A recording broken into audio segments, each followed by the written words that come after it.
Oi, turma. Do livro Pais Brilhantes, Professores Fascinantes, Augusto Cury. Seus filhos não precisam de gigantes. A individualidade deve existir, pois ela é o alicerce da identidade e da personalidade. Não há homogeneidade no processo de aprender e no desenvolvimento das crianças. Vygotsky, 1987. Não há duas pessoas iguais no universo, mas o individualismo é prejudicial. Uma pessoa individualista quer que o mundo gire em torno de sua órbita. Sua satisfação está em primeiro lugar, mesmo se isso implicar o sofrimento dos outros. Uma das causas do individualismo entre os jovens é que os pais não cruzam a sua história com a de seus filhos. Mesmo que você trabalhe muito, faça do pouco tempo disponível grandes momentos de convívio com seus filhos. Role no tapete, faça poesias, brinque, sorria, solte-se, perturbe-os prazerosamente. Certa vez, um filho de 9 anos perguntou a um pai, que era médico, quanto ele cobrava por consulta. O pai disse-lhe o valor. Passado um mês, o filho aproximou-se do pai, tirou algumas notas do bolso, esvaziou seu cofre de moedas e disse-lhe com os olhos cheios de lágrimas: Pai, faz tempo que eu quero conversar com você, mas você não tem tempo. Consegui juntar o valor de uma consulta. Você pode conversar comigo? Seus filhos não precisam de gigantes, precisam de seres humanos. Não precisam de executivos, médicos, empresários, administradores de empresa, mas de você, do jeito que você é. Adquira o hábito de abrir seu coração para os seus filhos e deixá-los registrar uma imagem excelente de sua personalidade. Sabe o que acontecerá? Eles se apaixonarão por você, terão prazer em procurá-lo e em estar perto de você. Quer coisa mais gostosa do que isso? A crise financeira, as perdas ou as dificuldades poderão arremeter-se sobre a relação de vocês, mas se ela tem alicerces, nada a destruirá. De vez em quando, chame um dos seus filhos sozinho e almoce ou faça programas diferentes com ele. Diga o quanto ele é importante para você. Pergunte como está a vida dele. Fale sobre seu trabalho e seus desafios. Deixe seus filhos participarem da sua vida. Nenhuma técnica psicológica funcionará se o amor não funcionar. Se você passar por uma guerra no trabalho, mas tiver paz quando chegar em casa, será um ser humano feliz. Mas se você tiver alegria fora de casa e viver uma guerra na sua família, a infelicidade será sua amiga. Muitos filhos reconhecem o valor de seus pais, mas não o suficiente para admirá-los, respeitá-los, tê-los como mestres da vida. Os pais que estão tendo dificuldade com os filhos não devem sentir-se culpados. A culpa engessa a alma. Na personalidade humana, nada é definitivo. Você pode e deve reverter esse quadro. Você tem experiências riquíssimas que transformam sua história num filme mais interessante do que Hollywood. Se você duvida disso, é porque talvez nem se conheça, e pior ainda, nem mesmo se admire. Liberte a criança feliz que está em você. Liberte o jovem alegre que vive na sua emoção, mesmo que seus cabelos já tenham embraquiçado. É possível recuperar os anos, deixe seus filhos descobrirem seu mundo. Abra-se, chore e abrace-os. Chorar e abraçar são mais importantes do que dar-lhes fortunas ou fazer-lhes montanhas de crítica. Então, eu tentei ser gigante. Tentei ser mãe, tentei ser amiga, tentei ser companheira. Em algumas avaliações através desse texto, algumas reflexões, eu levo em conta de que eu acertei bastante, mas errei muito também. Então é o momento da gente aproveitar esses textos, gente, e ver qual é o caminho que nós queremos tomar em relação aos nossos filhos, aos nossos alunos, que eu faço sempre um paralelo, né, entre ser mãe e ser professora. Então, quem assiste os vídeos, a nossa reflexão é sempre essa, sempre voltada para as duas áreas, a área da educação de filho e educação de aluno. Eu sempre socializei com o meu filho as situações de casa. Tá tudo bem? Tá tudo bem. Não tá bem? Não tá bem por isso, por isso e por isso. Chorar na frente dele? Eu chorava. Tem mãe que quer ser forte o tempo todo. Fala, não quero que meu filho me veja chorando. Não quero que ele saiba que nós estamos passando por isso. Nós estamos passando necessidade, mas para ele não vai faltar nada. Eu realmente, a parte de comida, né, aquelas guloseimas de criança, eu nunca deixei faltar. Mas já cheguei a entrar numa loja com ele, entrar num shopping, melhor dizendo, numa época que ele teve convulsão. A gente, investigando aquela convulsão, eu tinha que ir até o Cruz Azul, que é lá na Vila... no Cambuci, perto da Vila Mariana, eu morando em Itaquá, pegando o ônibus com ele, indo até lá para investigar, passa no médico, passa em outro, faz exame, faz isso, faz aquilo, e o dinheiro foi cessando. Chegou um momento que eu não tinha mais dinheiro para comprar um lanche para ele na rua. E aí a gente tinha mania de ir ao médico e passar na Penha para pegar a segunda condução. Na Penha eu entrava no shopping com ele, lá eu comprava um lanche ou eu comprava um brinquedinho, mas cessou, acabou o dinheiro, não tinha condições de fazer isso. E ele era pequenininho, 8 para 9 anos de idade. Eu virei para ele e falei, olha, Rafael, hoje nós vamos entrar no shopping, mas a mãe não tem condições de comprar nada. A gente só vai entrar para dar uma volta, para espairecer a cabeça. Tudo bem? Tá bom, mãe.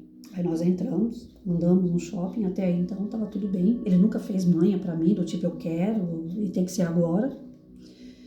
E aí ele falou, posso entrar na ReHap, mãe? Porque ele sempre entrava na loja. Eu falei, pode entrar, mas hoje eu não vou comprar nada, tô sem dinheiro, nem pra comer, que dirá pra comprar um brinquedo. Ele, não, mãe, tudo bem. Quando ele entrou, tinha uma ilha de pirata com um navio enorme.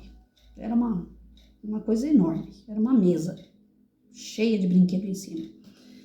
E ele olhou para mim e falou, mãe, quando você puder, você compra para mim? Eu falei, quando eu puder, eu compro. Mas como ele estava tendo aquele problema de convulsão, era um fundo emocional, tinha perdido o pai, não é que eu queria cobrir ele de coisas que substituísse a perda do pai e a minha ausência, porque eu tinha que trabalhar muito.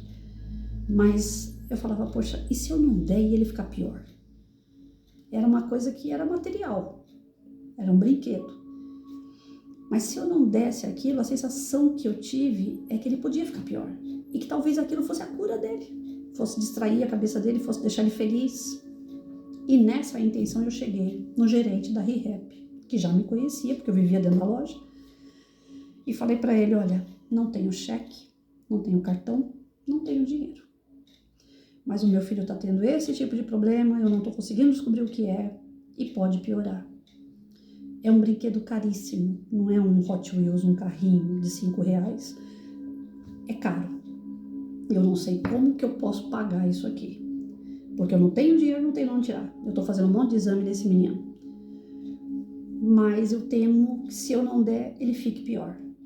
E se eu não trouxesse ele aqui, como já é de rotina toda vez que vai no médico, eu também temia que ele ficasse pior. Então não era para dar mordomia, não era para fazer aquilo que não está na minha possibilidade. Era algo que na minha cabeça, que se eu não fizesse, as coisas poderiam ficar pior. Aí o gerente virou para mim e falou, a senhora está me lembrando quando minha mãe me dava sorvete para eu tomar injeção, tomar vacina. Toda mãe faz um trato com o filho. E a senhora fez um trato com o seu filho. Porque toda vez que a senhora ia no médico, fazer um exame, passar no hospital, a senhora passava aqui e levava alguma coisa para ele. E isso não tem nada de mais. A senhora não está errando nisso. A senhora querer um brinquedo caro e não poder comprar, não tem nada de errado nisso. Porque é seu filho. A senhora não está falando de brinquedo, a senhora está falando de vida. E aquele gerente me deu uma lição de moral, assim, do tipo, eu estava certa. E eu estava na dúvida se eu estava certa. Porque era uma coisa que estava não era a minha possibilidade de comprar, não era necessário comprar, né? Mas a intenção que eu tinha era das melhores. E aquele gerente captou isso. Ele sentiu o que eu estava sentindo. A agonia de talvez perder meu filho diante daquela situação de saúde que a gente não sabia até onde ia. Eu estava com medo de perder meu filho. Eu tinha acabado de perder meu marido. Eu falei, já pensou? Se essa doença continua lastrando no corpo do meu filho, eu perco meu filho? Então, quer dizer, por ele, eu daria o mundo. E aquele gerente, ele entendeu o que eu estava sentindo. O gerente falou, a senhora vai lá, pega a ilha, pega os piratas. Quer pegar um navio de pirata também? Pode pegar. E quando a senhora puder, a senhora volta aqui e me paga. Era caríssimo, gente, vocês não têm ideia. Era um negócio grande. Era do tamanho de uma mesa, era 1,5 metro de paisagem, assim, de brinquedos. Tipo Playmobil, mas de qualidade muito melhor. Eu falei pra ele, eu vou levar só a ilha e vou levar uns piratas. Não vou levar o barco. Dessa vez não, porque era gigantão, né? Eu não vou levar dessa vez não. Se isso aqui contentar ele, tá bom. Depois eu pago isso aqui, aí mais pra frente, quem sabe, eu levo o barco. Eu levei só a ilha. Meu filho virou pra mim e falou assim, mãe, se você não tivesse comprado nada, tava tudo bem, mãe. Eu entendo que agora não é hora disso. Eu só falei pra você que quando você puder, você me dá. Então ele sabia das situações que passavam em casa. O Rafael tinha um discernimento de adulto. Ele não era aquela criança manhosa que tudo quer satisfazer os seus caprichos. E eu dividia essas coisas com ele. Momento bom, momento ruim, pode, não pode, agora é o momento certo, agora não é. E isso, lá na frente, teve um resultado. As pessoas falam assim, você mimou demais, você deu demais, não precisava ter feito tudo isso. Eu falei, não me arrependo não. Se eu errei, eu não tô arrependida. Porque um dia, na faculdade, uma menina virou para ele e falou que era filhinha de mamãe, que ela tinha tudo que ela queria, que tudo que ela quer comprar, a mãe compra, que ela não precisa de ninguém, que ela estava fazendo faculdade só por fazer. E meu filho, em algum momento, se estranhou com essa menina na faculdade, e a menina foi falar mal de professor, alguma coisa assim. Aí ela pegou e falou assim, aí ele falou pra menina, falou, você não fale mal de professor, porque a minha mãe é professora, e é graças à profissão dela e à luta da minha mãe que eu tô fazendo uma faculdade de medicina. Porque quando ele entrou na faculdade, quem pagava a faculdade era eu também. Depois aconteceu uns episódios que ele acabou assumindo a dívida da faculdade, foi trabalhar para pagar a faculdade dele, que até então ele não trabalhava, ele só estudava. Mas ele deu essa resposta para a menina. Foi graças à minha mãe, ao trabalho da minha mãe, que eu sempre tive tudo. Então não fale mal de professor, que o salário da minha mãe me sustenta, o salário da minha mãe paga a minha faculdade, eu vou ser médico por conta de uma professora. Então, quando ele chegou aqui em casa e ele me contou isso, eu falei, eu não preciso ganhar salário. Eu não preciso mais pensar se eu acertei ou se eu errei. Porque tudo que eu dei, dentro da minha possibilidade e até fora dela, o resultado está ali. O reconhecimento de um filho. Dele me defender, dele me exaltar diante de uma pessoa que estava falando mal em geral de professores, não só de mim, porque ela nem me conhecia, mas de geral. E ele defendeu a minha classe, ele me defendeu e exaltou. E ele, naquele momento, ele valorizou a mãe dele. Então, naquele momento, eu me senti uma gigante. Eu não fiz nada para ser gigante para o meu filho. Mas naquele momento, eu me senti uma gigante para ele. Se ele é uma criança, se ele é uma pessoa, se ele é um adulto que fica do lado da mãe e não sabe as coisas que a mãe passa, vem tudo fácil. É o que as pessoas de fora, assistindo a minha vida, imaginam. Rafael teve tudo na mão. Rafael não sabe o que é dificuldade. Rafael sempre foi mimado. Mas tudo que ele teve uma história por trás. E só eu e ele e Deus é que sabemos. Então, eu não fiz isso de propósito, para ser grande ao meu filho. Mas em alguns momentos eu sei que ele reconhece o tamanho do trabalho que eu tive, o tamanho da luta que foi, para que ele pudesse ter tudo, o mínimo até o máximo que eu pude dar.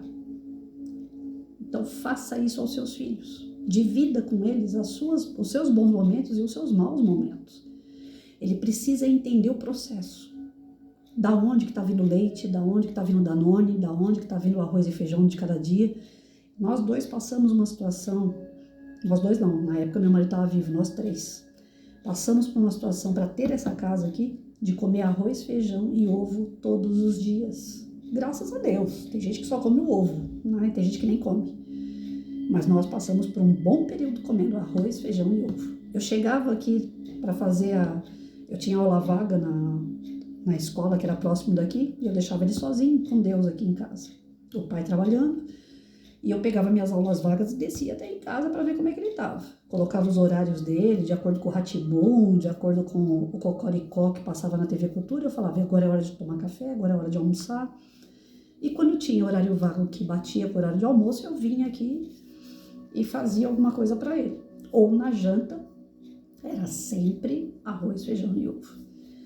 E aí, quando eu chegava do serviço, na hora do almoço, tudo, ele nem vinha tanto assim perto de mim, não, que ele sabia que era correria, coisa de 40 minutos eu já tinha que voltar para a escola. Mas à noite, quando eu chegava, ele já vinha gritando no corredor, mãe, vai ter mexidinho hoje, mãe? Eu ia para as panelas e ele, mãe, vai ter mexidinho hoje? Era só o que tinha, arroz, feijão e ovo. Então, o meu filho, ele foi criado com McDonald's, mas ele foi criado com arroz, feijão e ovo. Ele sabia quando tinha bons momentos e quando tinha maus momentos. Essas coisas eu tive que dividir com ele ao longo do caminho, desde pequenininho. E isso fez ele me admirar lá na frente. Isso fez ele me exaltar, me valorizar lá na frente.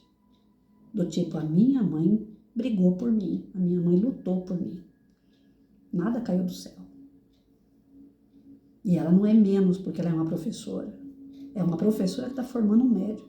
Adorei a resposta que ele deu para a menina. Isso significa que está lá dentro dele, esses valores. Então a gente não perde nada por socializar, por compartilhar com os filhos os maus momentos. Tem gente que quer guardar isso, quer fingir que está tudo bem, é bobagem. Teu filho tem que saber o quão grande você é para ele. O aluno é a mesma coisa. Eu chegava na sala de aula e falava, hoje eu tô bem. Hoje nós vamos brincar, hoje nós vamos fazer isso, isso, isso. Chegava na porta da sala, de cara amarrada, os alunos olhavam um pro outro e falavam, ixi, a professora hoje tá nervosa. A professora hoje não tá bem. Às vezes eu chegava na sala chorando. Meus alunos vinham e me abraçavam. Ontem eu estava conversando com uma aluna minha no telefone, a gente se reencontrou. Ela agora é mãe de 2 crianças.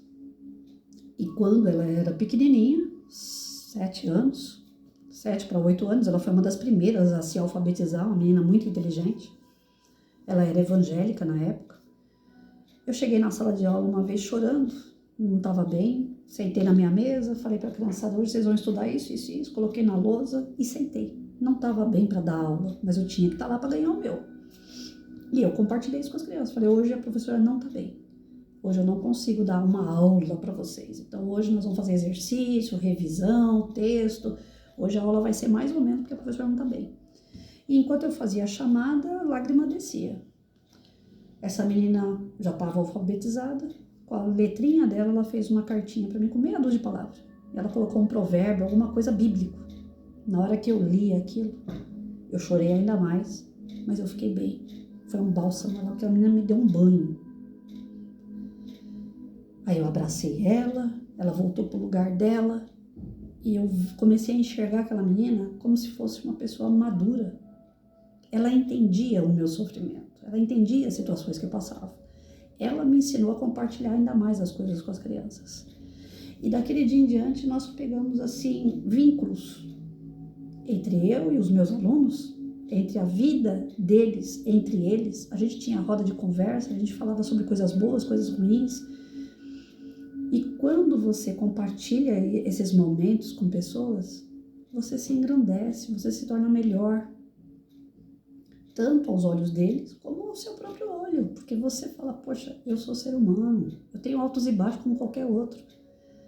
Eu não preciso ser um super-herói o tempo todo. Eu posso mostrar minha fragilidade e ainda assim manter o respeito. A gente às vezes tem medo de chegar na sala de aula e falar, eu não sei responder isso para você. O aluno pergunta as coisas, você fala, depois eu te respondo. Ou então procura você tem a obrigação de pesquisar.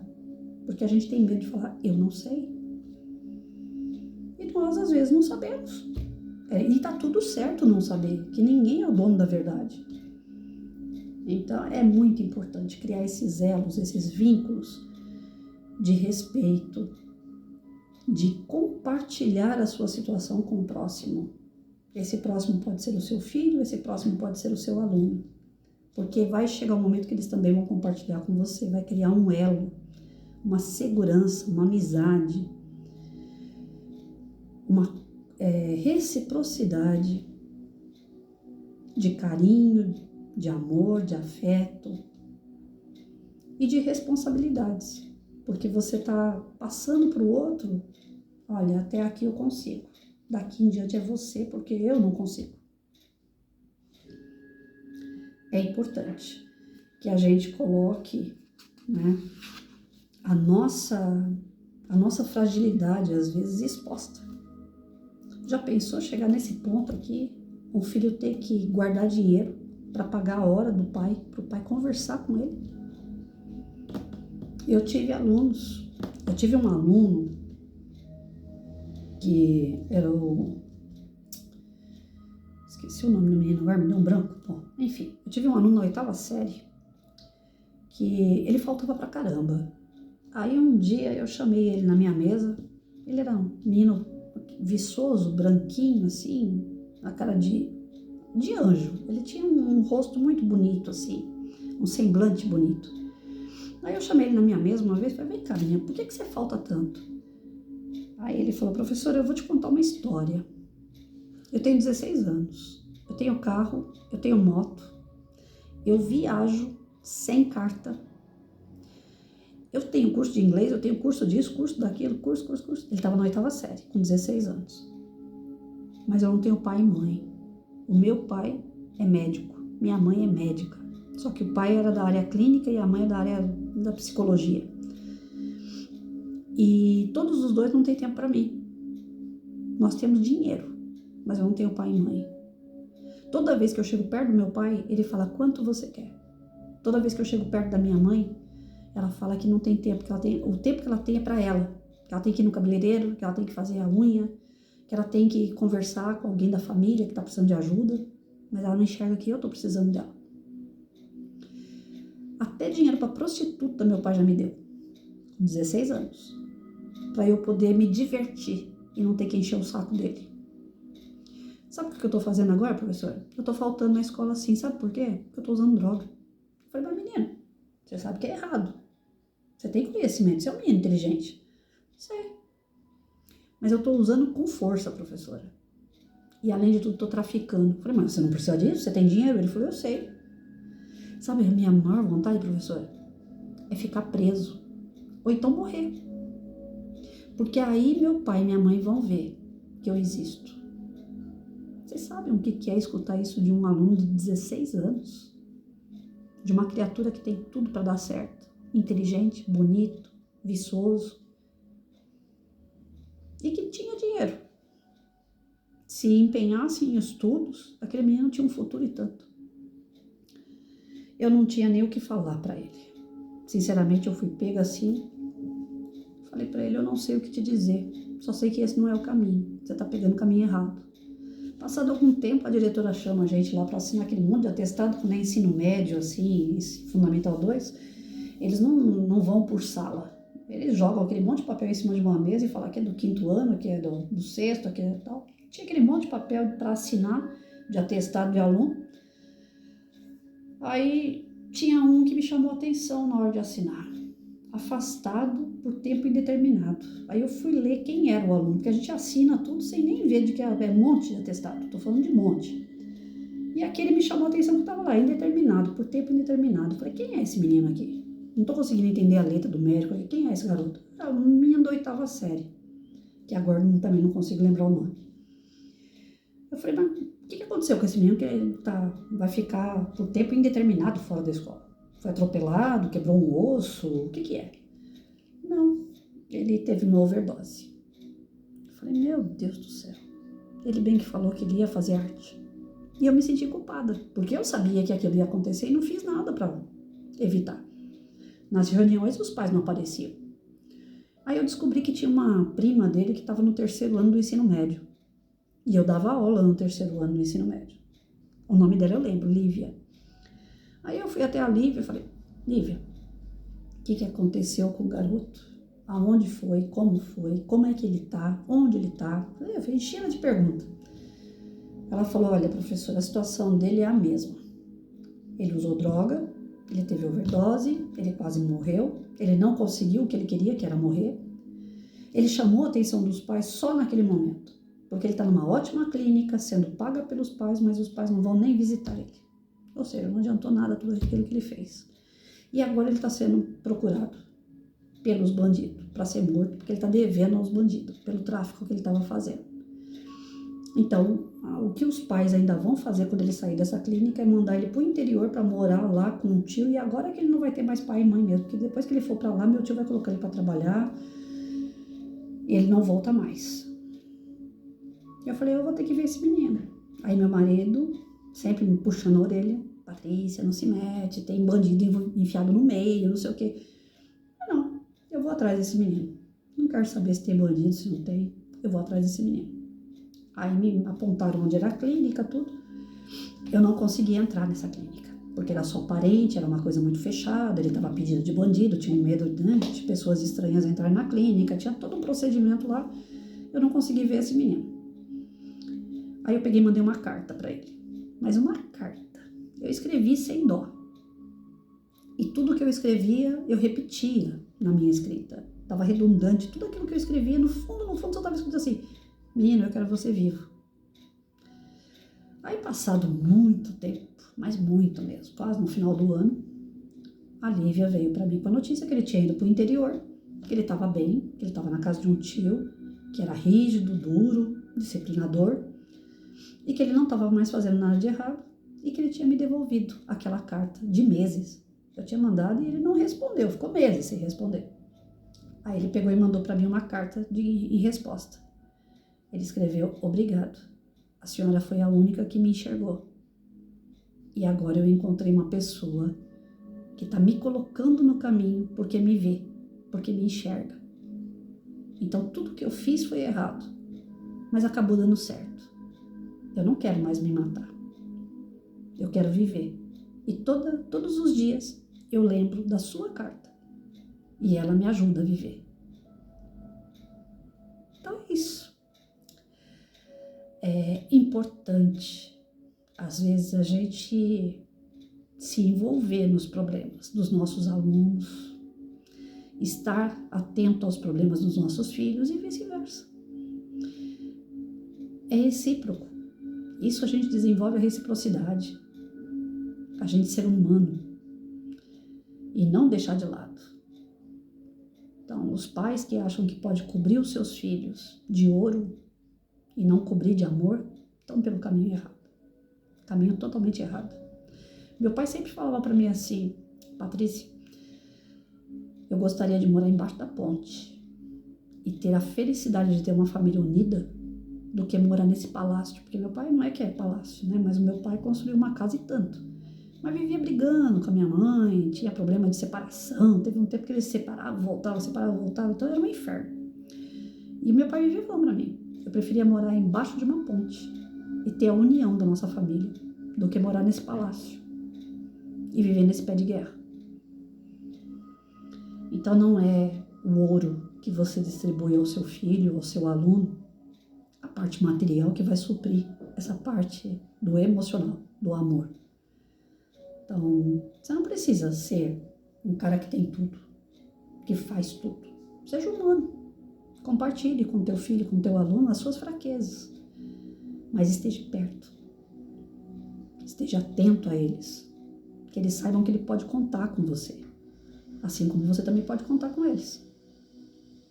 Vale a pena. Eu tive bons momentos, eu não posso me queixar, não.